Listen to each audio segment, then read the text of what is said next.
주신 본문의 말씀 가지고 고난이 일하게 하라, 고난이 일하게 하라 하는 제목을 한 말씀을 증거하도록 하겠습니다. 우리 새해가 되면서 하나님께서 우리에게 주신 신앙의 권명과 명령, 빛의 자녀들처럼 행하라는 주제 가운데 어떻게 살아가는 것이 정말 빛의 자녀다운 하나님의 백성, 하나님의 자녀다운 삶일까에 대한 고민 가운데 매주일 우리 빛의 자녀다운 삶을 하나씩 나누고 있습니다. 그 네 번째 시간인데요, 오늘 빛의 자녀들처럼 행하는 것, 즉 오늘 하나님의 백성과 자녀들은 어떤 사람일까? 오늘 고난에 관련된, 우리가 고난을 어떤 마음과 자세로 대해야 될 것인가에 대해서 오늘도 말씀의 은혜를 나누고자 합니다. 한마디로 말씀드리면 빛의 자녀들은요, 하나님의 백성들은 고난을 잘 감당하는 사람들이다.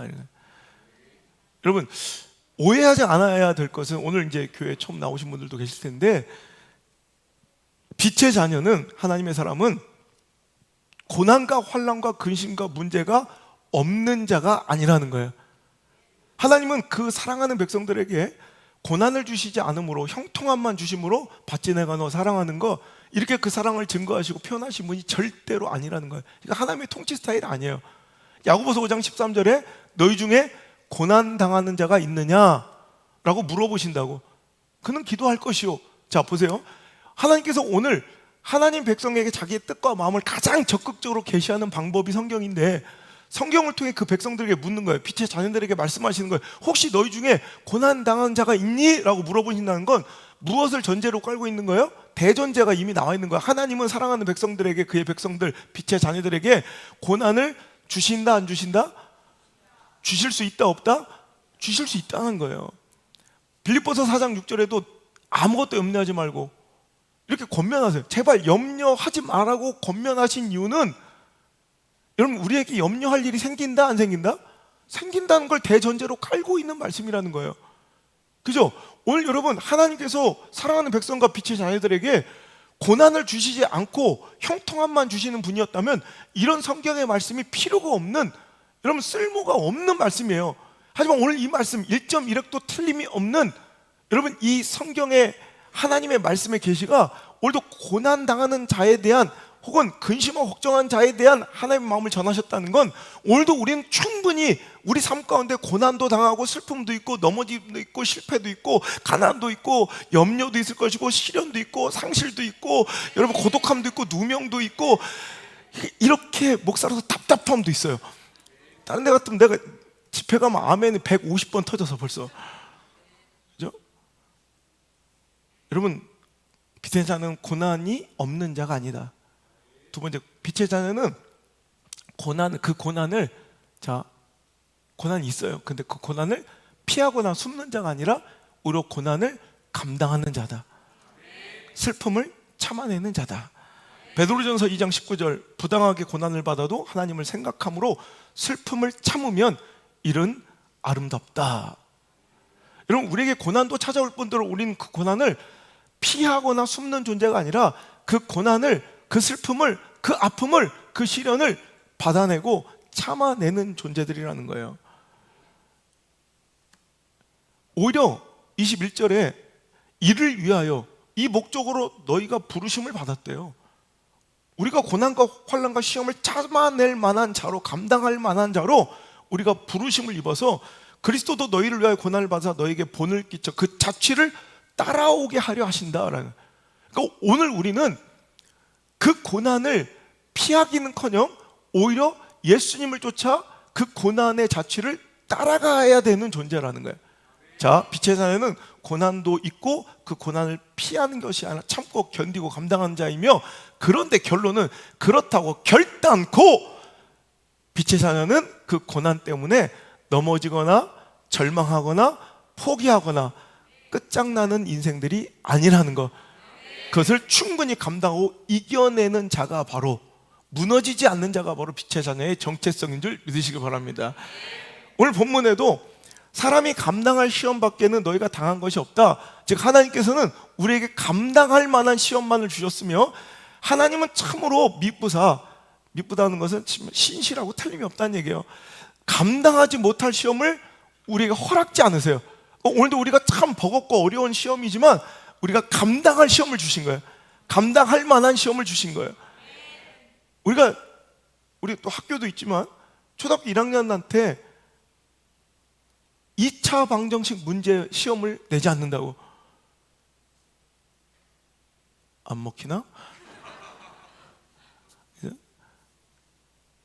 여러분, 하나님은 우리에게 감당할 시험을, 하나님은 정말로 우리에 대해서 모든 걸 아시고 전문가세요.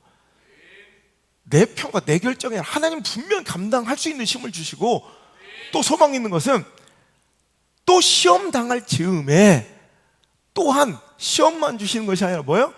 피할 길을 내사 우리로 하여금 능히 감당하게 하시는 분, 그분이 하나님이시기에, 그분이 우리 아버지시기에, 그분이 나의 목자시기에 우리는 소망 있게 이 길을 걸어갈 수 있다는 것입니다. 그죠? 그러니까 오늘 한마디로 다시 말씀드리면, 빛의 자녀는 고난이 없는 자가 아니라, 고난을 피하여 숨는 자가 아니라 오히려 고난을 이기고 그 고난에 무너지지 않고 오늘도 그 고난을 잘 감당함으로 그 정체성을, 빛의 자녀의 참된 정체성을 증명해야 될 사람들이다. 고린도후서 4장 8절로 10절까지 말씀에, 우리가 사방으로 우겨싸움을 당하여도 쌓이지 아니하며 답답한 일을 당하여도 낙심하지 아니하며 박해를 받아도 버림받지 아니하며 거꾸러뜨림을 당하여도 망하지 아니하고, 우리가 항상 예수의 죽음을 몸에 짊어짐은 예수의 생명이 또한 우리 몸에 나타나게 하려 함이라. 아멘. 자, 오늘 예수님의 제자들은, 하나님의 자녀들은, 빛의 자녀들은, 하나님의 백성들은 우겨싸움이 없는 인생이 아니라는 거예요. 사방으로 우겨싸움을 당할지언정 그런데 결론은 쌓이지 않아. 답답한 일이 없는 자가 아니라 답답한 일을 당하여도 그것 때문에 낙심하지 않아. 박해를 안 받는 사람이 아니라 박해를 받아도 버림받지 않고, 거꾸러뜨림을 당한 일이 없는 것이 아니라 거꾸러뜨림을 당할지라도 우리는 망하지 않는 사람들, 그게 바로 저와 여러분인 줄 믿습니다. 하나님은 사랑하는 자들에게 고난과 시험과 환난과 근심을 주시지 않으므로 그 사랑을 표현하시거나 그 사랑을 증명하는 분이 아니라는 거예요. 만약에 우리 하나님이 그런 분이시라면 저와 여러분은 버림받은 자들이에요. 왜? 우리에겐 당장 우리 안에 문제와 아픔과 어려움과 시련과 여러분 슬픔과 고독과 외로움이 있어요, 없어요? 오늘 우리 아무리 동안이셔도 우리 성도님도 문제 있으시죠? 봐봐. 웃고 있지만 자기도 웃을 때가 아니야. 내가 볼 땐 자기도 근심이 막 마스크로 가리려고 해도, 야 봐봐, 야 교회 처음 나왔는데 저 젊은 것이 용하다. 아니에요. 그냥 아무나 찍어도 다 걱정, 근심, 문제, 어려움 다 있어요. 이게 우리의 삶이라는 거예요. 교회 나온다고 오늘부터 불행 끝 행복 시작 절대 아니라는 거예요. 여러분, 고생도 있고 넘어짐도 있고 실패도 있고 가난도 오고 질병도 오고, 여러분 막막함과 막힘도 오고, 여러분 무고한 오해와 여러분 시련도 분명히 있어요. 근데 우리 하나님은 그 사랑을 어떻게 표현하시냐? 그런 걸 안 주시는 것이 아니라 주시고 그것을 이겨낼 수 있는 기회와 통로와 능력을 주심으로, 하나님은 그 사랑을 자녀들에게 표현하는 분이시라면 저 여러분도 여러분 정말 하나님의 벌을 받아 자녀들을 양육할 때 이렇게 키워야 돼요. 여러분, 사랑이 뭐냐? 시련과 아픔과 고난과 절망과 절제를 주지 않는 게 사랑이 아니에요. 이건 아주 손쉬운 싸구려 사랑이에요. 그래서 자녀들을 망치는 가장 나쁜 악한 교육법이라고 일컬어지는 것이 다 해주는 거예요. 여러분, 그런데 서양의 이런 교육하에서 넘어진 애들 우리가 그냥 두죠. 우리 냉정하죠. 우리는 막 김치도 빨아줘, 더럽게. 우리 할머니들은 더 했어. 빨아먹이고 넘어질까 업고 다니는 게 사랑이 아니라, 가끔씩은 넘어져 봐라. 넘어져도 별거 아니다. 지금은 무릎팍이 깨지고 죽을 것 같아도 툭툭 털고 한번 일어나 봐라. 앞으로 네 삶에 넘어질 일이 많은데, 그때 시간 지나면 흉터는 남아있어도 그것이 절대 너를 죽일 수 있을 만큼 고통스럽지 않았다는 걸 알게 될 것이야. 어릴 때부터 노상 자빠진 애들이 나중에 오히려 더 잘 돼요. 그러니까 여러분, 그냥 다 해주고 다 제공한 애들은, 이건 부모가 일부러 자녀들 망할 길로 밀어 넣는 거예요. 교육학에서 가장 최선의 교육은 적당한 절망감을 주는 거예요. 이 밸런스가 굉장히 중요한데, 확 절망시키면 안 되고 적절한 절망감. 우리 교회 아주 특화된 선물이에요. 우리 자녀들은 적당한 절망감은 내가 알아서 줄 거예요. 어디서 얻나 봐요. 우리 어디서 꾸중을 들어봐요? 어디서 제재당해봐요? 요즘 애들 그렇습니까? 그러니까 애들이 못 돼먹은 거야. 이기적인 거야. 탐욕적인, 자기중심적인 거야. 이런 사회생활, 여러분 카이스트, 서울대, 하버드 나오도 이런 애들은 절대로 리더들이 공동체 안에 유익을 해야 하기 때문에 절대 쓰지 않아요. 여러분 걱정하지 마. 당신 자녀는 서울대도 못 갈 테니까 더 문제예요. 서울대 나와도 하물며 힘든데 서울대도 못 가니 소망 없다는 거지. 당신이 자녀보다 오래 살고 죽을 때까지 함께 있어서 또 100% 모든 것을 최고로 공급할 수 있다면야 여러분 마음대로 하세요. 하지만 제가 늘 얘기하죠. 이제 곧 부모의 도움이 전혀 도움이 되지 않는, 부모의 서포트 지원이 전혀 도움도 위로도 되지 않는 자기가 감당해야 될 철저한 고독의 시간이 인생 가운데 반드시 와요. 그건 전 철저한 고독의 시간이라고 얘기하는데, 그 철저한 고독의 시간에는 어떤 사람들이 그것을 이기고 회복하고 일어나느냐, 바로 잘 넘어지고 그 넘어짐 속에서 회복하는 법을 배웠던 자들, 적당한 절망감과 적절한 절제 가운데 내가 못하는 것도 있구나, 스스로 뭔가를 여러분 내려놓고 포기하고 뭔가를 절제해 본 사람들이 그 시련과 실패 가운데 반드시 일어나서 회복하여 달려가지, 여러분 어르고 달래고 업고 다니던 사람들이 절대로 그 넘어짐의 인생 가운데, 시련 가운데 한 방에 훅 가는 거예요. 여러분 오늘도 하나님의 방법이 그래요. 하나님 우리를 너무 사랑하세요. 그래서 때론 실패와 고난과 아픔과 내가 원치 않는 상황을 주심으로 오히려 그것을 이겨내고 감당할 수 있도록, 그렇다고 우리를 내버리는 것이 아니라 지속적으로 우리를 도와주시고 그 시선을 우리한테 떼지 않으세요. 마치 독수리 어미가 벼랑 끝에서 그 새끼를 떨어뜨리지만, 그래서 나는 법을 훈련시키지만 절대로 그를 그냥 내버리지 않고 그가 떨어지기 직전엔 큰 날개를 펴서 그 새끼를 받는 것처럼 우리 하나님 우리를 그렇게 사랑하시는 분이에요.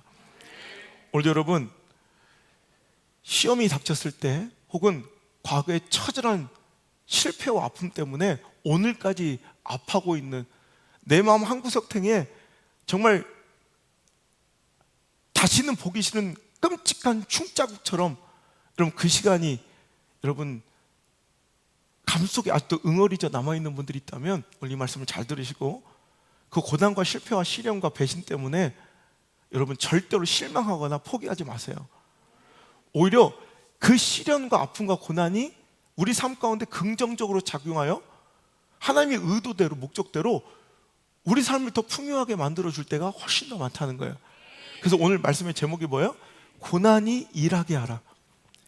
고난이 여러분 우리 삶에 찾아오지 않는 인생은 아무도 없어요. 하지만 그 고난이 무의미하고 무가치하게 사람만 피폐하게 만들고 그 인생만 절망시키고 떠나는 것들도 있어요. 대부분이 그래요. 근데 우리는 믿고 있어요. 그냥 이 고난을 잘만 참아내면 실패는 성공의 어머니라고. 절대 그렇지 않아요. 실패가 그냥 실패로 끝난 사람이 더 많고요, 고난이 그냥 고난으로 끝낸 사람이 더 많고, 젊어서 고생은 사서도 한다, 아니, 고생이 개고생이 되는 사람들이 더 많아요. 오늘도 고난이 내 삶에 찾아왔습니까?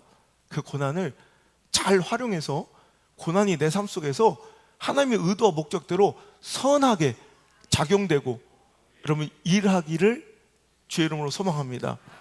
여러분 고난이 하는 역할은요, 첫 번째, 잘못된 삶의 방향을 바꾸고 수정하고 우리를 돌이키는 역할을 감당한다. 고난이 하는 일이에요.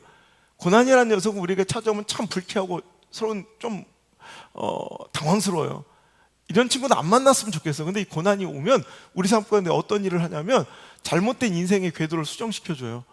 여러분 우리 되게 오만하고 자기 소견이 되게 강해요. 다들 되게 착하게 보여도 자기 고집이 있다고. 그래서 잘못된 길로 가는데 주변에서 아무리 말리고 뜯어말리고 권면하고 때론 책망하고 훈육해도 그 길을 끝까지 고집하는 사람들이 있어요.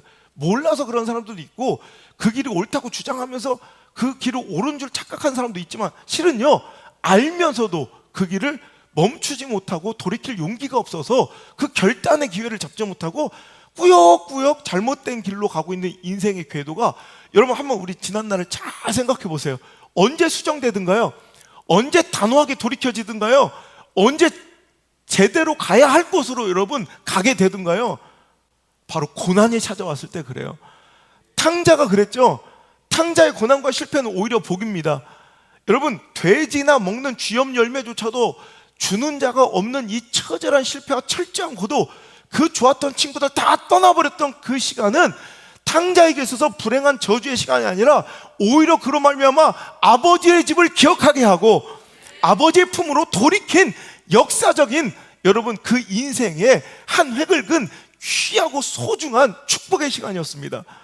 여러분, 탕자가 얻어야 될 축복은, 탕자가 누릴 축복은 돼지 먹는 그 사료나 공급받고 꾸역꾸역 이방 나라 외국에서 먹고 사는 것으로 만족한 인생이 아니라 아버지의 집에서 진정한 행복을 누리며 아들의 영광과 지위를 누리며 살아야 됐었는데, 그는 발걸음을 돌이킬, 여러분, 용기가 없어요. 하지만 고난이 찾아오면, 철저한 고독이 찾아오면, 시련과 실패가 찾아오면 잘못된 인생의 궤도가 수정되어 내가 가야 할 곳으로 가게 되더라는 거예요. 요나에게 시험이 찾아왔습니다. 풍랑을 만났습니다. 우리도 인생의 풍랑을 만날 때가 있어요. 그런데 그의 인생을 되돌아보니 그가 만난 그 두려운 인생의 풍랑이, 여러분, 오히려 그에게 복이었어요. 자기 욕망과 탐욕으로 점철되어 가고 있던 다시스를 버리고 그 인생의 진정한 목적과 사명의 자리 다시 돌이킬 수 있는 기회, 돌아올 수 있는 기회가 바로 그 인생의 풍랑이었다는 것입니다. 할렐루야. 여러분, 우리 잔잔한 인생의 바다를 하나님께 요구하지 마시고, 때로는 인생의 풍랑 가운데서, 얼마 전 설교에 여러분, 거친 풍랑은 노련한 선장을, 그 능력을 드러내는 기회라고 그랬죠. 오늘도 여러분, 그 거친 풍랑 속에서 내 삶을 인도하시고 이끄시는 하나님의 그 노련한 핸들링을 여러분 지켜보시길 바랍니다. 그래서 내 인생에 어떻게 그 궤도가 수정되어 그 고난 속에, 여러분, 얼마나 우리 인생이 더 좋은 길로, 선한 길로, 옳은 길로 인도되어지는지.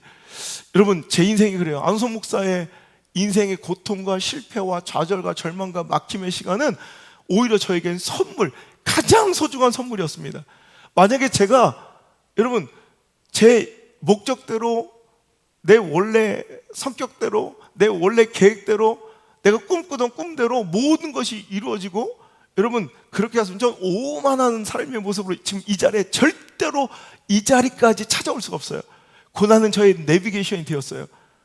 여러분, 실패하고 실현당하고 철저한 고독 속에 여러분의 말 못할 수많은 아픔과 상처에 여러분 진로의 길이 막히고, 여러분 대수술 연거푸 받으면서 여러분 찢어질 대로 찢어진, 여러분 망가질 대로 망가진 이 육신의 고통과 아픔이 오히려 저를 점차 내 인생의 궤도를 수정해서 이렇게 아름다운 자리에, 이렇게 존귀한 자리에, 이렇게 행복한 예배 현장에 눈에 넣어도 아프지 않을 사랑하는 성도들을 만나 내가 뭔데 이 복에 기운 행복을 누리는가. 제가 일주일 내내 밥 먹을 시간도 없이, 제가 일주일 동안 일정을 막 짜다 보니까 밥 먹을 스케줄이 이 두 번밖에 없다. 두 끼 외에는 밥 먹을 시간도 없이 막 그냥 돌아다니면서 6kg가 빠져. 그런데도 돌아오는 그 길이 너무 막 행복한 거예요. 천안에서 마지막 스케줄 마치고 천안 호두 과자를 10박스 싸가지고 내 새끼들 먹일 생각하니까, 우리 아버지가 통닭 싸우는 마음이 이 마음이었겠구나 생각해요. 밤에 새벽 2, 3시에 이렇게 도착해서 또 잠깐 눈 붙이고 우리 6시부터 또 우리 성도를 또 만나. 운동장에 오늘따라 왜 이렇게 많이 나왔는지 55명의 사람들이 모여가지고 막 여러분 열심히 볼 차고 막 너무 행복한 거야. 그냥 나 위로해 주려고 여기저기서 목사님 외치면서 모든 패스는 목사님에게로. 화려하진 않았지만 6골을 놓고 CU에서 150만 원을 써야 되는 이제 여러분 그러고 와서 하루 종일 또 성도를 부딪히다 밤 11시 되는데 우리 기숙사에 있는 우리 남자아이들이 배고플 것 같은 거예요. 그래서 아들들이 몇십 명이 또 생겨가지고 야, 내려와라. 그래서 사택에서 같이 떡라면 끓여 먹으면서 막 같이 우리 처음 만났을 때 얘기하면서 얼마나 행복한지. 그러니까 새벽 이른 시간부터 12시 할 때가 하루 종일 우리 성도들과 있는데, 그리고 또 오니까 또 여기 또 앉아있네. 지겹지도 않아. 이게 지겹지도 않아. 정말 지겹지도 않고 너무 행복해. 너무 행복해. 난 진짜 어떤 때는 이 사소한 일상이 너무 감사해. 그러니까 오늘 새벽에 일어났는데 막 눈물이 나. 너무 감사해서. 그때 나를 배신하고 나를 차버리고 내 3년 후배랑 눈이 맞아 떠난 내 첫사랑이 너무 고마운 거야. 진짜로.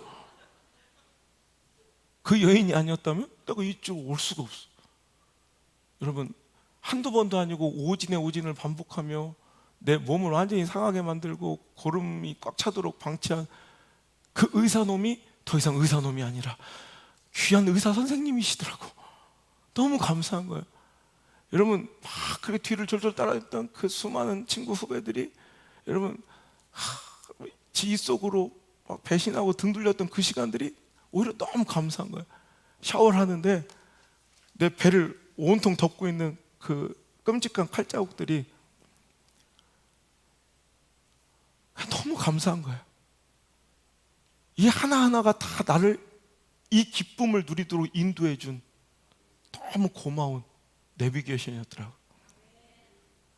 이 흉측강은 칼자국, 수술자국, 이게 그냥 흉측한 흉터로 안 보이고 우리 예수님이 나를 얼마나 사랑하셨던지, 우리 안호성이를 그렇게 발버둥치며 도망치는 안호성을 절대 놓치지 않고자 저를 얼마나 세게 꽉 붙들어 주셨던지 그 예수님의 손자국이 내 배에 남은 거라 생각해요. 여러분, 여러분의 인생도 다르지 않습니다. 오늘도 찾아온 고난과 고통이, 환난과 시험이 오히려 여러분이 있어야 될 곳, 여러분이 찾아가야 될 곳으로 인도해 주는 그런 하나님의 방향 전환의 기회, 신앙의 내비게이션인 줄 믿으시고 있어야 될 곳으로 돌아오시기 바랍니다. 사랑하는 내 친구 박대진, 어제 골도 못 넣고 2장도 떨어지고 낙심했지만 여러분, 그 시간도 오늘 이 예배의 자리로 돌이키는 아름다운 하나님의 부르심인 줄 믿습니다. 두 번째로, 고난은 우리에게 어떤 일을 해주느냐? 오염되고 더러워진 마음과 신앙, 그 삶을 순결하게 정화시켜주는 역할을 하더라는 거예요. 우리가 잘 아는 말씀, 욥기서 23장 10절의 말씀은 그러나 내가 가는 길을 그가 아시나니 그가 나를 단련하신 후에는 내가 순금같이 되어 나오리라. 단련이 무엇입니까? 연단, 단련. 이것은 어떤 광석을 채취했을 때 금은, 다이아몬드는 우리가 아는 대로 그렇게 황홀하게 빛나고 그렇게 아름답지 않죠. 흑투성이고 돌무더기일 뿐입니다. 이제 그것을, 그 불순물을, 그것을 싸고 있는 모든 불순물과 그 안에 섞여 있는 그 불순물을 제거하는 작업이 이제 단련입니다. 그래서 불 속에 들어가 계속 힘들고 어려움을 당하는 것 같지만 그 가운데 내가 타고 있는 것이, 내가 소멸되는 것이 아니라 그 안에 섞여 있지 말아야 될 잡티들과 더러운 부산물들이 다 태워져서 갈수록 뭐가 되어가는 거예요? 순금, 순결한 금이 되어가는 거예요. 우리도 그래요. 내 안에 아집과 고집과 욕망과 탐욕과 정욕들이 너무 많아서 때로는 그것을 좀 태워버려야 될, 여러분 순수하게 정화시켜야 될 때가 여러분 이르는데, 그때 하나님께서 고난이라는 재련소를 차리시고 우리를 그곳에 집어넣으셔서 우리로 하여금 더 깨끗하고 순결해지게 만들어 주시더라는 거예요. 우리 젊은 사람들은 조성모 노래로 알고 있고요, 또 옛날 분들은 하덕규 시인과 춘장의 노래로 알고 있겠고, 진짜 요즘 젊은이들은 그게 뭔데? 라고 얘기할 가시나무 새라는 노래 아세요? 내 속에 내가 너무도 많아서 당신의 쉴 곳 없네. 내 속에 헛된 바램들로 당신의 머물 곳 없네. 이것이 딱 우리의 마음 한복판의 모습인 것 같아. 우리 안에 너무나도 더러운 잡티 같은 욕망과 탐욕들이 너무 엉켜 있어서 정작 그분이 계실 곳이 없을 때 하나님께서 연단, 단련의 시간, 고난의 시간을 통해서 그 모든 것을 정결하게 정화시켜 주시고 그곳에 머무시기를 기뻐하실진데, 오늘 여러분의 고난의 시간이 그렇게 일을 하여지고 역사되기를 간절히 바랍니다. 역대하 29장 2절에 히스기야 왕이 되면서 종교 개혁을 감행하고 이제 성전을 보수하고 성전을 정화시키는, 실은 껍데기 건물의 정화뿐만 아니라 그 안에 변질되고 오염되고 더러워지고, 오늘도 이제 제대로 된 하나님에 대한 경외와 섬김이 없었던 그들에게 영적인 정화를 시키는 선포를 하게 됩니다. 2절의 말씀부터 읽어볼게요. 시작. 히스기야가 그의 조상 다윗의 모든 행실과 같이 여호와 보시기에 정직하게 행하여 첫째 해 첫째 달 여호와의 전 문들을 열고 수리하고 제사장들과 레위 사람들을 동쪽 광장에 모으고 그들에게 이르되, 레위 사람들아 내 말을 들으라. 이제 너희는 성결하게 하고 또 너희 조상들의 하나님 여호와의 전을 성결하게 하여 그 더러운 것을 성소에서 없애라. 이런 정결해지는 작업, 정화의 현장인데, 오늘 왜 이런 결단들이 일어날 수 있었습니까? 자각하고 각성했기 때문에요. 6절 7절부터 한번 읽어볼게요. 시작. 우리 조상들이 범죄하여 우리 하나님 여호와 보시기에 악을 행하여 하나님을 버리고 얼굴을 돌려 여호와의 성소를 등지고 또 낭실문을 닫으며 등불을 끄고 성소에서 분향하지 아니하며 이스라엘 하나님께 번제를 드리지 아니하므로 여호와께서 유다와 예루살렘에 진노하시고 내버리사 두려움과 놀람과 비웃음거리가 되게 하신 것을 너희가 똑똑히 보는 바라. 이로 말미암아 우리 조상들이 칼에 엎드려지며 우리 자녀와 아내들이 사로잡혔느니라. 고난이 찾아온 거예요. 여러분, 하나님의 진노로 말미암아 예루살렘이 버림받았고 두려움과 놀람과 비웃음거리가 되게 하셨고 칼에 엎드려지고 자녀와 아내들이 사로잡히는 것, 이것은 흉측한 깜찍한 고난과 환난이에요. 그들은 생각, 내 개인적인, 지극히 개인적인 문제고 외교적인 문제고 군사적인 문제라고 정치적인 문제라고 치부할 수 있지만 그 모든 것이 다 하나님과 관련된 거예요. 그들이 하나님을 등지고 버리고 예배와 기도를 오염시키고 아예 하지 않고 문을 닫아버리니 하나님께서 그들을 내버려 두시사 오늘도 이방민들의 침입 속에서 그 아픈 환난과 고난과 실패를 맛보게 된 거예요. 자, 그러자 그 고난 때문에 그들이 망했습니까? 아니죠. 고난 때문에 오히려 정결해지고 그 아픔 때문에 오히려 진짜 성전문이 열려지고 깨끗이 성전이 정화되고 꾸역꾸역 답습되던 행위로서의 종교의식이 아니라 관습으로서의 형태만 남아있는, 껍데기만 남아있는 더러운 가증스러운 행위들이 아니라 오늘도 더 정결한 진짜 예배와 하나님과의 진짜 만남과 관계가 회복된 것입니다. 고난은 우리의 삶을 정화시켜 주십니다. 우리가 오히려 잘 나가기만 했다면, 형통하기만 했다면, 여러분 지는 줄 모르고 내가 열심히 수고하고 땀 흘린 만큼 얻는 것이 익숙해지고 답습된다면 우리가 과연 오늘 이 자리에 나와 이렇게 아름답게 정결하게 하나님을 찬양하고 예배할 수 있었겠냐는 거예요. 오히려 그 고난이 나를 순결하게, 그 고난이 나를 더 정결하게, 오늘도 나를 빚어 아름다운 예배자로 우리 교회를, 우리 예배 현장을 이렇게 세워주신 것입니다. 저는 이 말씀을 우리 조국교회가 들어야 되고 이 시대 모든 교회들이 들어야 된다고 생각해요. 여러분, 닫혀진 문이 열려지고 이제 깨끗하게 정화되어야 될 시간입니다. 답습되던 종교의식이나 습관적으로 드리던 예배 행위가 아니라 진심으로 여호와를 향하고 하나님을 의뢰하고 신실하게 하나님의 사랑을 갈구하는 그 멋진 예배가 회복되길 주여 여러분 축원합니다. 코로나19 때문에 닫혀지고 여러분 제한된 이 예배로 인해서 우리가 망하고 있습니까? 아니라는 거예요. 제가 지난주에 집회와 세미나와 강의와 캠프 막 온갖 방송, 근데 희한하게 만나는 분들이 공통되게 얘기하는 것이 있어요. 처음에는요 무엇을 얘기했냐면, 오늘도 예배 인원이 얼마나 회복되었습니까? 지금 맨날 묻는 것이 예배 인원이 얼마나, 이전보다 얼마나 회복되었습니까? 40%, 50%, 60%. 근데 그 숫자가 뭐가 중요하고, 그거 회복해봤자 또 뭐 하냐는 거예요. 숫자의 회복이 아니라 하나님 정결함의 회복을 원하시고 순결함의 회복을 원하시는 거예요. 아니, 우리 목에 칼이 들어왔습니까? 제가 그래서 세미나가 집회 가서 방송에서 한 얘기예요. 내 목에 칼이 들어왔습니까? 내 자녀가 화형을 당합니까? 고작 이 바이러스 백신 때문에 여러분 잠수를 타고 실종된 성도가 있다면 그게 성도였겠습니까? 라는 거예요. 그거 꾸역꾸역 모여봤자 뭐 하자는 거예요. 그게 숫자의 우상이에요. 여러분, 그게 중요한 게 아니라 하나님 진정한 예배, 신령한 예배, 이 세대를 본받지 않고 하나님 기뻐하시고 선하고 온전하신 뜻을 쫓아 정말 모이기를 피하는 이 시대 가운데서 하나님 예배하면 정결하게 순수하고 하나님께 예배하는 그 공동체와 그 진짜 예배자를 여러분 말라게, 제2의 말라게 시대를 통해서 우리에게 말씀하시고 여러분 우리에게 깨우치고 계시는 거라고 생각해요. 그런데 놀라운 대답들이 돌아옵니다. 저는 숫자의 회복을 두고 기도해 본 적이 한 번도 없어요. 지금도 그러죠. 하나님 더 순결하게 하옵소서. 이게 내 기도예요. 작년부터 더 가지치기를 해서라도 더 순결하게 해달라고. 그게 내 기도 제목이라고. 그랬더니 놀라운 대답들이, 모든 목사님들 만나는, 또 방송 만났던 어른들도 똑같이 해요. 이상하게 2년 정도 지나서 3년째 접어드는데 너무 놀라운 일이 벌어졌다는 거예요. 뭔가 침체되고 망한 것 같고 문이 닫힌 것 같은데 예배가 더 순결해지고 성들의 신앙이 더 여러분 정결해져 있더라는 거예요. 할렐루야. 이게 고난의 역할이에요. 여러분, 한마디로 단련, 고난은 불 속에서 내가 순금, 정금, 진짜가 되어가는 과정이 고난이에요. 찐이 되는 과정.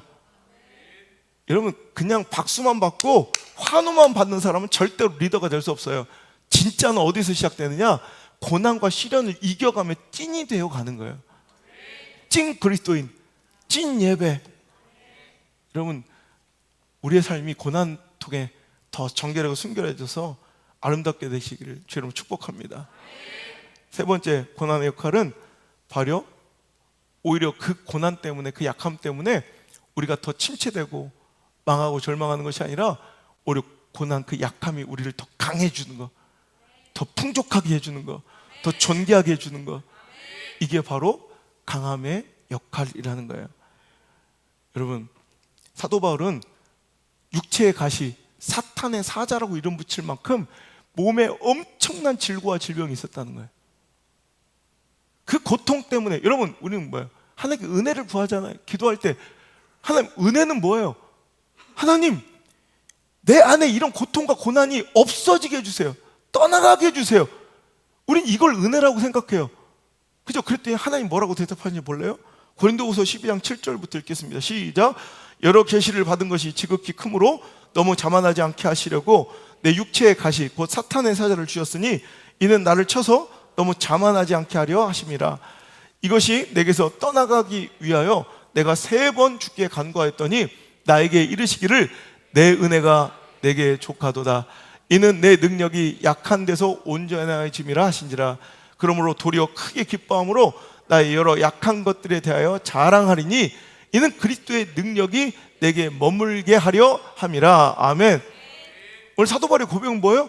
나에게 왜 이런 육체의 가시, 사탄의 사자, 여러분, 나에게 왜 이런 가난, 나에게 왜 이런 시련, 나에게 왜 이런 막힘, 나에게 왜 이런 무고함, 나에게 왜 이런 억울함, 나에게 왜 이런 누명, 나에게 왜 이런 질병, 나에게 왜 이런 실패를 주셨냐고 우리는 하나님께 간구하기를, 하나님 이런 것들은 다시 보지 않게 해주세요. 나에게 떠나버리게 해주세요. 기도했더니 하나님의 대답이 의외인 것이 내 은혜가 너에게 족하다, 충분하다라고요. 여러분, 은혜는 선물이라는 뜻이에요. 하나님께서 나에게 그것을 오히려 선물로 주신 거래요.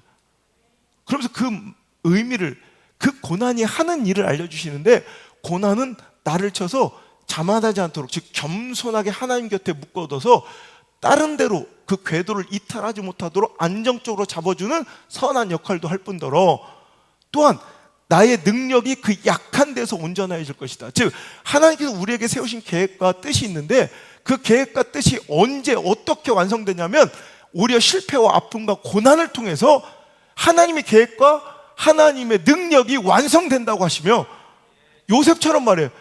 요셉의 여러분 그 상처, 17살짜리가 얻을 수 없는 상처, 배신, 찢김, 누명, 억울함, 고독, 그 엄청난 아픔과 고난들이 오히려 하나님께서 그에게 세우신 애굽의 총리라는, 시대를 이끌어간 민족의 지도자라는 멋진 계획을 그에게 완성시키는 도구로 뭘 사용하셨어요? 하나님께서 고난을 사용하셨다는 거예요.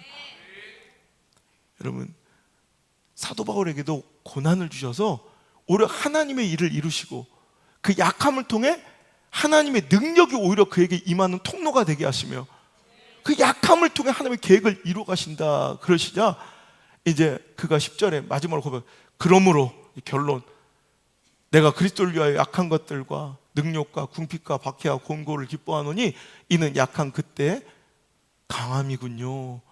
오히려 우리는 고난과 환난의 그 약함 그때가 내 인생의 가장 강력한 전성기가 될 수 있는 거예요. 아멘입니까? 그래서 우리는 박해와 능력과 궁핍과 권고를 우리는 막 다 없어지는 것, 이 고난이 없어지는 것이 은혜가 아니라 이 고난을 잘 감당하여 누리기만 하면 이것을 통해 하나님의 계획이 이루어지고 하나님의 뜻이 완성되고 또 하나님의 그분의 능력이 우리에게 임해서 우리 수준을 뛰어넘을 수 없었던 내 한계 너머에, 그러니까 오늘도 저에게 고난과 아픔이 없고 실패와 패배가 없었으면 저는 항상 난 내 의지로, 난 내 노력으로, 내 성실로 못할 것이 없다고 생각하면 한 번도 져본 적이 없었던 사람이에요.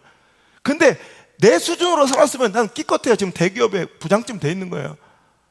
여러분, 하나님께서 역사해 주시니 내 수준으로, 내 스스로 뛰어넘을 수 없는 내 한계 이상의 역사를 하나님께 그 고난을 통해서, 약함을 통해서 오히려 이루어내시더라는 거예요.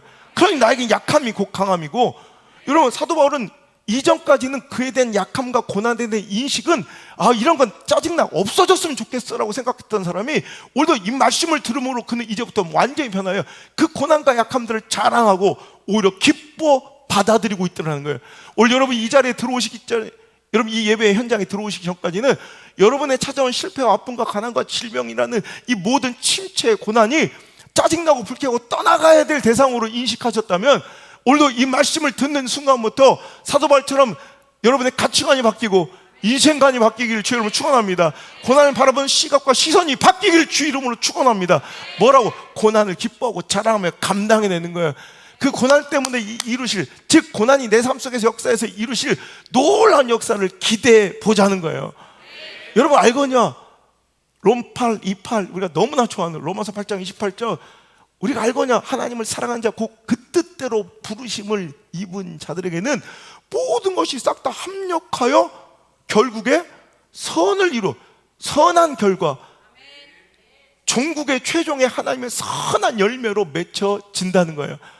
여러분 착각하지 마시라는 거죠. 하나님 우리 사랑하는 성도들에게, 사랑하는 자녀들에게, 오늘도 우리 가정 성전과 우리 믿으시는 가족들에게 고난을 주시지 않으므로, 즉 모든 승리를 주심으로 하나님은 그 사랑을 우리에게 보여주시는 분이 아니라 모든 승리를 주시는 하나님이 아니에요. 우리는 상반에 분듯이 넘어지고 쓰러져요. 하지만 모든 승리를 주시진 않지만 무슨 승리를 주신다고 그랬어요? 무슨 승리? 최후 승리를 주시는 분이에요. 오늘 우리도 실패하고 넘어져 자빠질 수 있지만 실패해도 오늘 모든 승리가 아닌 최후 승리를 주신 그 하나님을 믿고 신뢰하며 또 일어나는 거예요. Keep going, 또 전진하는 거예요. 그게 믿음입니다. 넘어지지 않고 달려가는 게 믿음이 아니라 넘어지고 실패하고 자빠져도 최후 승리 주실, 종국의 승리를 주실, 결국에 아름다운 선으로 합력하여 이루실 하나님의 뜻을 믿고 가는 거예요. 여러분, 포절지무심이란 한자 수거가 있어요. 포절지무심 무슨 뜻입니까? 대나무는 속이 텅 비어 있어도 허식이 없고 그 마디로 인하여 그 절도를 지켜갈 수 있다라는 뜻이에요. 포절지무심. 그럼 대나무는 약해 빠졌잖아. 속이 텅 비어서 아무 메가리도 힘도 없어 보이는데 이상하게 곱게 자라고 온갖 폭풍과 비바람과 태풍이 불어도 꺾이거나 넘어지지 않는 이유를 찾았는데 그게 무엇으로 인하여? 마디 때문이다.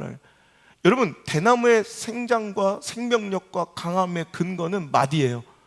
여러분, 마디는요, 대나무가 쑥 성장하다가 갑자기 성장을 중지하는 거예요. 여러분, 우린 잘 나가야 되고, 우리는 항상 늘 전진해야 되고, 우린 뭔가 가시적 성과 열매가 있어야 그게 축복이고 행복인 줄 알아. 근데 스스로 그걸 절제하는 거예요, 대나무는.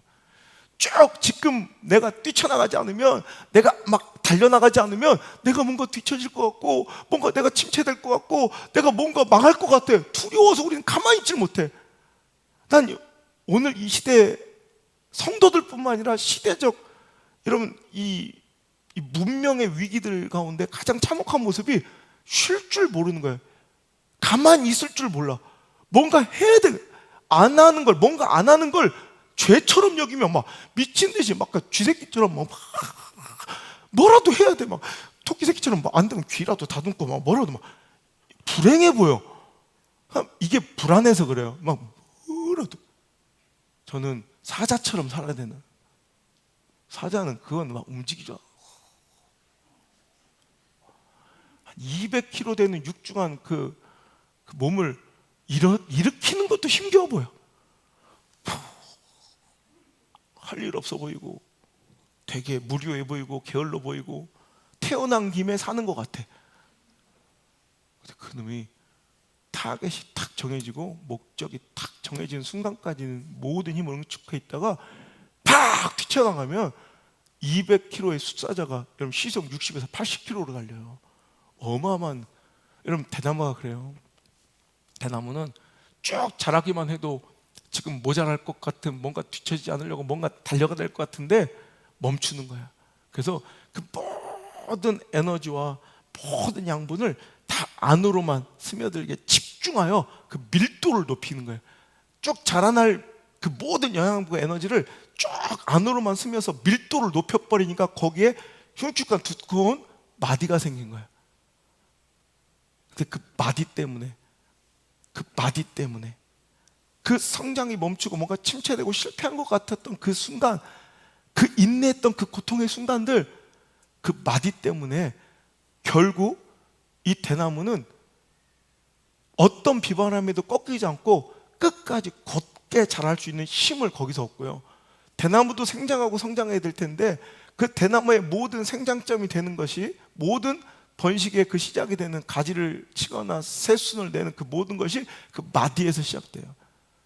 마디는 생명이고, 마디는 그를 버티게 하는 힘이고, 마디는 그를 곧게 나가게 하는 방향성을. 그러니까 마디는 절대 그게 침체나 무의미한 시간이 아니라는 거예요.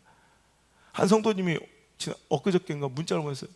10년 동안 우리 가정은 어째 이렇게 제자리 걸음한 거 아무것도 이룬 게 없이 참 어떤 애들 실패처럼 비참해 보이는데 부부간에 대화를 하다가 갑자기 그랬대.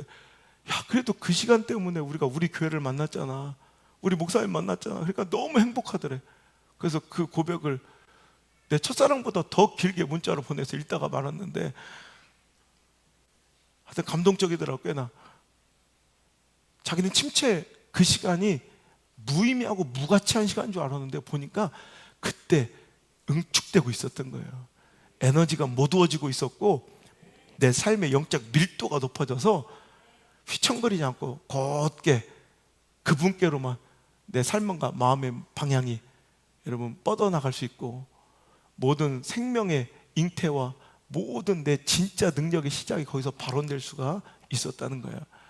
여러분 드럼통 아시죠? 드럼통 보면 드럼통은 큰 액체를 담아서 이게 용기로서 이제 수출하고 산업 현장에서 많이 쓰이는데, 원래 이 드럼통이 우리 캔에 없는 다른 점이 있죠. 차이점이, 일반 조그만 캔은 손쉽게 가볍고 옮기기가 용이하니 필요가 없는데 드럼통은 액체를 많이 담다가 무겁고 중량이 있으니까 그 조그만 충격에도 여러분 엄청난 하중을 받죠. 그래서 무거울 때 우리 뭐 지게차로 옮기거나 아니면 딱 일부러 쓰러뜨려서 굴리잖아요. 그러니까 그러다 보니까 초기에 드럼통들이 옆면이 약해서 다 터지는 거예요.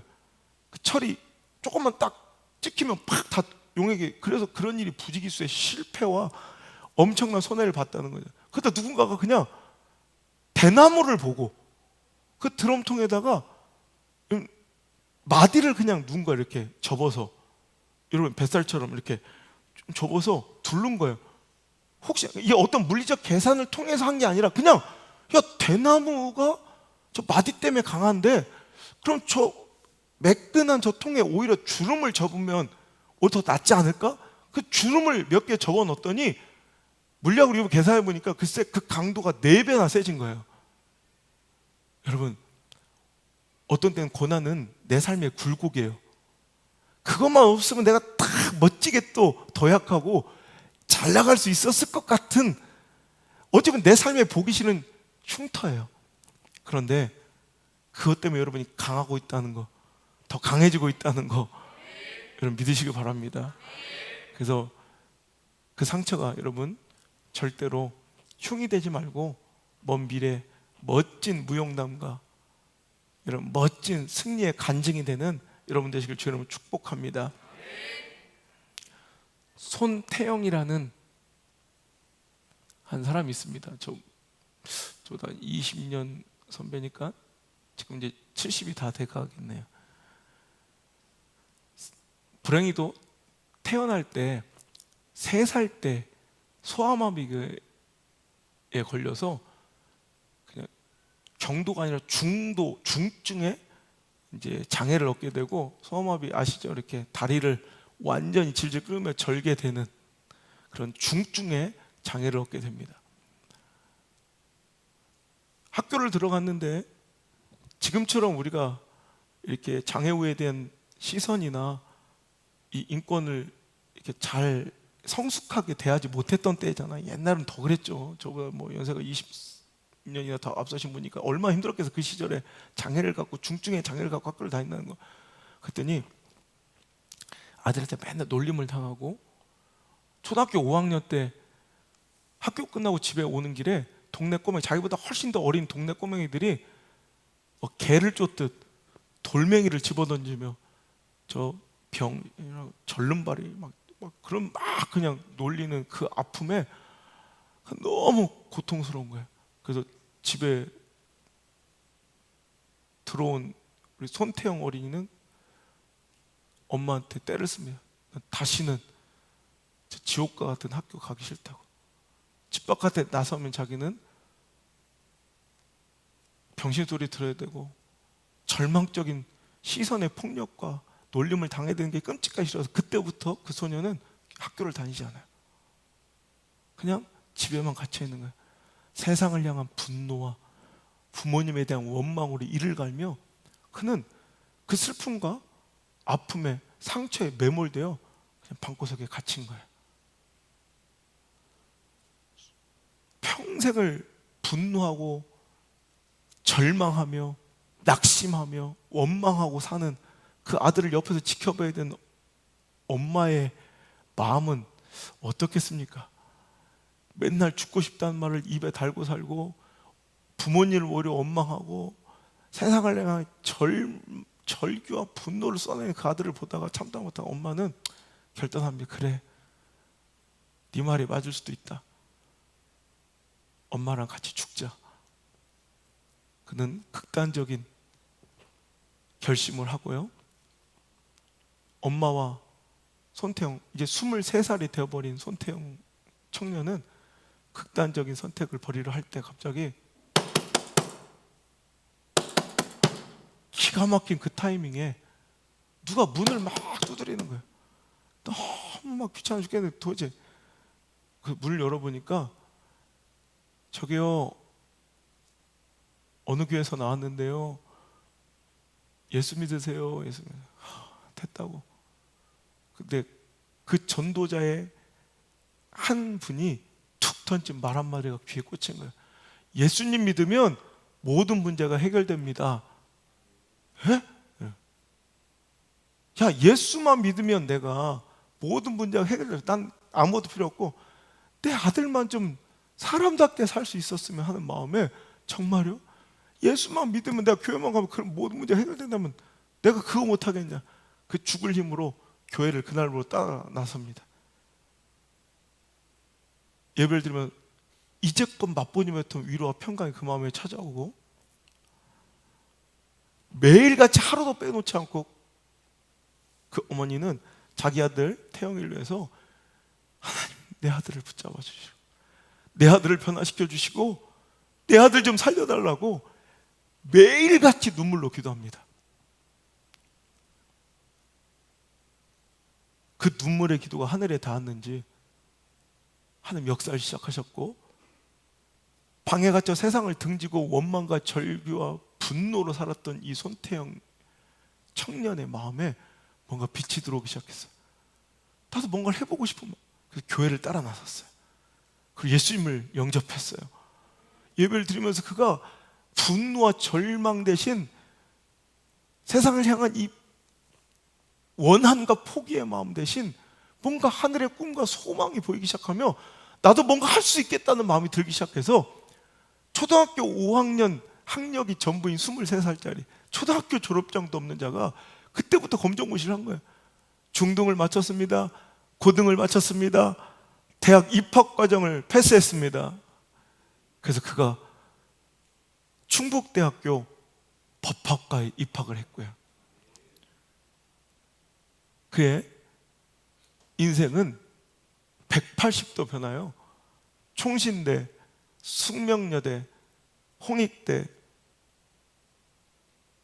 교편을 잡고 강사로 역임했고, 명지전문대 겸임교수, 부교수로 지금 사역하고 있으면서 더는 관공서와 대기업을 또 수많은 사회기관 단체를 돌아다니며 소망과 희망을 전하는 그런 명강사로서 활동하는 인생의 기적이 일어났어요.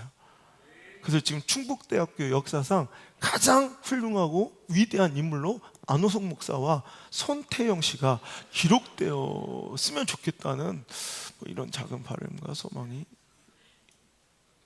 있다는 거죠. 하여튼 그분이 쓴 위기는 타이밍이다라는 조금 책자가 있는데, 뭐 저도 글 쓰는 사람으로서 별로 그렇게 훌륭한 책은 아니에요. 그냥 그런데 하여튼 난 그 책에서 되게 재밌었던 게, 우연히 만난 그 책을 내가 선택했던 이유가 뭐 뻔한 얘기들이 딱 덮으려고 하다가 저 목차를 보고 저자를 꼭 봐요. 근데 저자 사진 있고 저자 양력이 있거든 항상. 저도 저자 양력, 원성 목사는 나오잖아. 근데 그 저자 양력이란 말 대신 뭐라고 돼 있냐면, 걸음은 흔들려도 인생을 운명에 맡기지 않고 개척해 나간 길. 그래서 쭉 하나씩 그가 역임했던 자리가 쭉 나와. 멋있지 않아요? 여러분, 그리스도인들은 이런 사람들이에요. 고난이 없는 것이 아니라 때로는 휘청거리고 넘어질지라도, 실패하고 자빠질지라도 그것을 받아들이지 않고 오히려 흔들림 없이 대나무처럼 그 실패 현장을 마디 삼아 더 강해지고 앞으로 전진한 자들, 그런 자들이 바로 그리스도인이다라는 거예요. 고난은 생명을 품습니다. 아까도 했지만 그 대나무의 마디가 생명을 출발하는 선상인 것처럼 기독교는 바로 그 고난에서 시작되었습니다.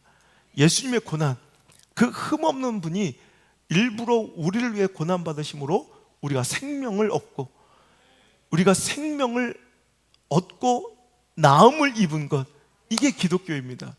그러니까 만약에 그분이 고난을, 배척하실 고난을 피하셨다면 우리는 이 자리에 있을 수가 없어요. 그분이 고난을 감당하신 데서 시작한 것이 바로 기독교라면. 이사야서 53장 3절, 4절, 5절, 그는 멸시를 받아 사람들에게 버림받고 간고를 많이 걷고 질고를 아는 자라, 마치 사람들이 그에게서 얼굴을 가리는 것 같이 멸시당하였고 우리도 그를 귀히 여기지 아니하였도다. 그는 실로 우리의 질고를 지고 우리의 슬픔을 당하였거늘 우리는 생각하기를 그는 징벌을 받아 하나님께 맞으며 고난을 당한다 하였노라. 5절 함께 읽겠습니다. 시작. 그가 찔림은 우리의 허물 때문이요 그가 상함은 우리의 죄악 때문이라.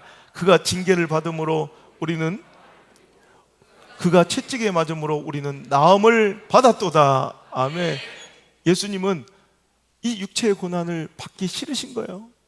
너무 감당하기 어려운 시련과 고난, 환난이었지만 주님, 내 뜻대로 마옵시고 아버지의 뜻대로 하옵소서. 즉 그 고난을 내가 감당하여 그 고난이 나 삶 가운데 역사하도록, 일하도록 만들었더니 그 고난이 생명이 되어 우리에게까지 쏟아져 2000년의 시공간을 초월하여 우리를 지금 이 자리에 두었다는 것입니다. 그러니 여러분, 우리는 어떤 자들이냐? 사도 바울처럼 이제 이 고난을 통해 예수님의 그 고난을 우리도 뒤따라서 생명을 잉태하는 자가 돼요. 빌립보서 3장 10절, 내가 그리스도와 그 부활의 권능과 그 고난에 참여함을 알고자 하여 그의 죽으심을 본받아. 이렇게. 우리는 그리스도의 부활과 권능만을 쫓고 본받는 것이 아니라 그의 고난에도 참여하는 자들이에요. 아멘. 근데 그 고난이, 현재의 고난이 장차 우리가 얻을 영광에는, 여러분, 그 비하면 그 아무것도 아니니까. 여러분, 어차피 인생은 효율적으로 살아야 돼. 그죠? 신앙도 굉장히 비효율적인 것이 신앙이라고 생각하지만 절대 그렇지 않아요. 이걸 신뢰하느냐의 문제지. 현재의 고난이 있어요. 장차의 영광이 있어요. 어떤 게 커요? 장차의 영광이 훨씬 더 큰 거야. 그러니까 오늘 현재의 고난을 감당하는 거야. 로마서 8장 28절, 사람 살아가는 자 곧 그 뜻대로 부르심을 입은 자에 합력하여 선을 이룬다. 이 말씀도 중요하지만 10절만 적어서 롬 8, 18도 중요해. 그게 바로 생각하건대 우리가 현재 받는 고난은 장차 우리에게 나타날 영광과 비교할 수도 없다. 제가 여러분 그 깨어졌던 손해봤던 그 제 진로, 서울대, 뭐 삼성, 뭐 이런 부분들이 그때는 그것이 실패처럼 고난처럼 여겼지만, 여러분 이런 것처럼 보였지만, 여러분 그것이 현재 얻을 영광, 첫사랑 그녀 고난처럼 보이지만 아니라는 거예요. 장차의 영광과, 알지도 못하면서 장래 영광과 장래 영광 비교할 건덕지가 안 되니 여러분 잘 버티세요. 그까짓 거 잘 견디세요. 여러분 오늘도 잘 이기고 오늘도 멋진 하나님의 역사를 보시기를 바랍니다. 그래서 사도 바울은 그 사명, 예수께 받은 그 길에 참여하고자 생명도 조금도 아끼지 않고 뚜벅뚜벅 그 길을 걸어갈 수 있는 것, 환난과 박해가 기다리는 그 길로 나설 수 있는 것은, 그가 원래 고난을 즐기고 그는 뭐 걱정 근심 없는 겁세포를 상실한 사람이 아니라, 오늘도 그는 이 장차 영광에 대한, 미래에 대한 영광에 대한 확신과 소망이 있었기에 그 길을 걸어갈 수가 있었다는 거예요. 그 뒤를 본받아 선교사님들이, 또 믿음의 선배님들이 그리하셨기에 오늘도 우리가 그 순간 토마스 선교사의, 언더운더 아펜젤러 선교사님들의 헌신과 숭고한 희생들이 오늘도 우리 한국교회 부흥과 우리의 지금 이 은혜의 영적 자양분이 되어 있음을 기억하시길 바랍니다. 딴 사람들 얘기예요? 아니지, 우리 얘기예요. 오늘도 우리는 우리에게 찾아온 고난을 잘 이김으로 수많은 사람에게 생명과 소망을 전달하는 멋진 도구와 통로로서 또 고난이 우리에게 일하도록 하셔야 돼요. 제가 몸이 얼마나 안 좋았어요. 2년 전만 해도 막 얼굴이 푸석푸석하고 잘 서 있지도 못하고, 이제 막 완전 연골이 다 나와가지고 계단도 겨우 막 기어서 내려오고 피를 막 쏟고. 근데 지금 이렇게 건강해져서, 여러분 6골 아무나 넣는 거 아니에요. 보통 일이 아니에요.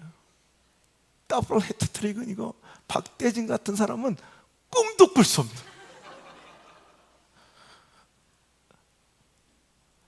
요즘에 제가 여기 신세계 아울렛에 수선점이 있어요. 거기에 최대 단골이 됐어요. 왜냐면 하도 바지가 터져가지고 이 장단이 허벅지하고 여기 종아리가 너무 굵어져가지고 옛날에 입던 옷을 이렇게 양말 신으려고 이렇게 앉으면 이렇게 두둑두둑 다 계속 찢어지는 거야. 그래가지고 하도 고치러 많이 가가지고 이제 단골이 됐어. 그러니까 옛날에 저를 아셨던 분들이 이렇게 만나잖아요. 그럼 되게 궁금해. 그래서 제가 운동하는, 왜 스태퍼가 이제 하도 유명해져가지고 그걸 그 브랜드 그대로 알려달래. 그래서 어저께도 CBS 방송국 갔다가 목사님들이 다 이렇게 서정호 목사님, 이건호 목사님이 그 브랜드 작가들하고 다 그 브랜드 그대로. 그래서 내가 하도 다른 물어보시는 분을 그 스태퍼 좀 알려달라고 맨날 물어보시니까 아예 사진을 갖고 다녀. 아예 내 집사람 사진도 안 갖고 다니는데 스태퍼 사진 갖고 다녀. 여러분, 그래서 어제도 그거 다 보여드려. 근데 내가 웃으면서, 우리 교회도 수십 명이 그걸 샀어요. 근데 저 모양이야. 그래서 내린 결론이 뭐냐면, 그 스태퍼 그 브랜드가 대단한 게 아니다. 그 아세요? 그 회사에서 우리 아주 유명해요. 그걸 지금 20개 넘게 산 그 강철 와이어를 지금 벌써 한 60번 끊어 먹었지. 이제 강철 와이어를 이제 더 이상은 팔지, 자기들도 미안한 거예요. 이제 부속품을 아예 보내줘요. 여러분, 그 스태퍼가 대단한 게 아니라 그 스태퍼를 스스로 올라가 견뎠어야 될, 누가 등을 떠밉니까? 누가 맨날 와서 체중을 잽니까? 근데 그 호텔방에서 혼자 아무도 시키지 않는데 공복에 이런 5,000번 하면 1시간 걸려요. 그걸 3세트 하면 하루에 이런 15,000보씩 하는 거 너무 힘든 고된 작업이에요. 여러분, 그 인내의 순간과 그 고난을 감당해내는 거예요. 그게 대단한 거지, 그 스태퍼가 대단한 게 아니라는 거예요. 여러분, 고난 자체가 대단한 게 아니라 고난을 당신이 마주하는 자세가 중요한 거예요. 고난을 멋지게 감당하십시오. 구질구질하게. 여러분, 나는 런닝머신을 별로 안 좋아해요. 내가 몇 개 사봤지만 런닝머신은 내가 자존심이 상해. 뭔가 할 수 없이 뛰어야 돼. 이게 막 떠밀려서 하는 게 난 너무 자존심이 상해. 내 스타일 알잖아. 나 누가 뭐 시키고 막 하면 막 더 하기 싫어. 되게 수동적 중에 수동적인 운동기구를, 나 런닝머신 그래 싫어. 할 수 없이 뛰잖아, 할 수 없이. 스테퍼는요 굉장히 적극적이고 능동적인 운동기구. 끝나면 저 앞에 구매하실 분들 이렇게 그건 내가 조금이라도 딴 생각하잖아요. 운동이 하나도 안 돼. 1시간에 2,000보도 못 할 수도 있어요. 진짜 막 적극적으로 내가 누르지 않으면 운동이 하나도 안 돼요. 근데 그걸 스스로 하는 거예요. 고통스러운데도 스스로 하는 거예요. 고난이 그래요. 우리 인생의 스태퍼야. 고난을 억지로 떠밀리도 할 수 없이 그냥 꾸역꾸역 할 수 없이 여러분 견뎌내는 자들 되지 마시고, 고난 들어와. 고난 들어와. 당당하게 밟아가며 승리하시는 우리 모든 미디어 성전 가족들 되시기 바라고, 또 미국에서 어떻게 사냐고 내가 보내줄게 나중에. 자, 우리 모든 가정 예배자들, 그리고 모든 대면 예배 모든 성도되시길 주님으로 축원합니다. 우리 하나님께 우리 믿음의 결단을 고백합시다. 주님, 전 이렇게 약해 빠졌지만 늘 넘어지고 자빠지고 실패할 테지만 주님 믿고 또다시 일어납니다. 우리를 인도하여 주시옵소서. 주여, 주여, 우린 연약합니다. 우린 오늘을 힘겨워 합니다. 주 뜻 이루며 살기에 부족합니다. 우린 연약합니다. 다시 한번 고백합시다. 주님, 우린 연약합니다. 주여, 우린 연약합니다. 우린 오늘을 힘겨워 합니다. 주 뜻 이루며 살기에 부족합니다. 우린 연약합니다. 주님, 우린 또 넘어집니다. 주여, 우린 넘어집니다. 오늘 하루를 또 실수합니다. 주의 긍휼을 구하는 죄인입니다. 우리 주만 바라. 다시 한번요. 또 넘어졌습니까? 주여, 우린 넘어집니다. 오늘 하루를 또 실수합니다. 주의 긍휼을 구하는 죄인입니다. 우리 주만 바라봅니다. 한없는 주님의 은혜를, 한없는 주님의 은혜 온 세상 위에 넘칩니다. 가릴 수 없는 주여 온땅 위에 충만합니다. 주님만이 길이 오니. 넘어지고 실패해도 우린 그 길 따라갑니다. 결국에 모든 것이 합력하여 선을 이루실 그날에 우리 오직 주님만이 완전하십니다. 주는 완전합니. 한없는 주님의 은혜 온 세상 위에 넘칩니다. 가릴 수 없는 주여 온 땅 위에 충만합니다.